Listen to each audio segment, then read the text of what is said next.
So in this first lesson of the chapter, we're going to be looking at some trig identities that you're hopefully already familiar with. The first one being that sine and cosecant are reciprocals of each other.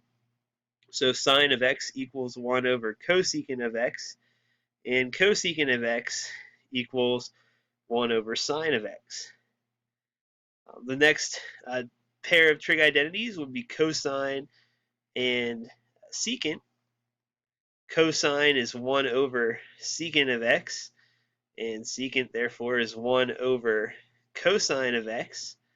And finally, tangent and cotangent are reciprocals of each other. So tangent is 1 over cotangent of x. Cotangent is 1 over tangent of x. We also know that tangent of x is equal to sine of x over cosine of x. So therefore, since cotangent is the reciprocal, cotangent of x is equal to cosine of x over sine of x. So we're going to look at two examples involving these trig identities, then you'll try one on your own. So our first one is if cosine of theta equals 3 over 4, find secant of theta. And we see right up here that secant of theta is 1 over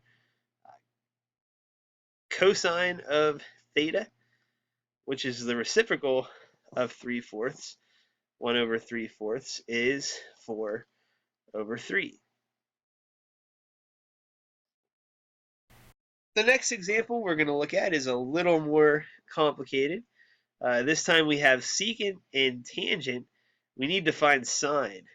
Sine is the inverse of cosecant, or we could use tangent here if we had cosine of x. Unfortunately, we don't, but we do have a way to get it, knowing that cosine of x is 1 over secant of x. If secant of x is 5/4, cosine of x is 4/5.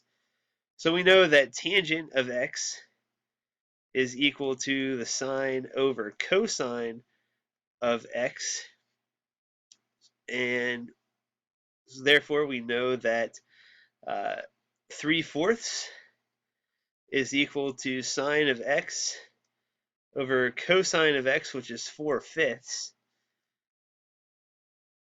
I can just multiply both sides by 4/5,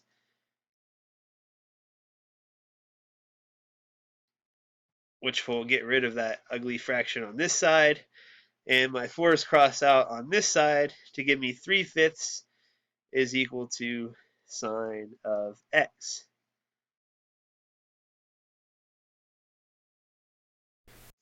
So here's one for you to try on your own. Don't forget that you do have a fraction there with secant of theta being 13/5. Recall your SOHCAHTOA relationships if you're having trouble with this one.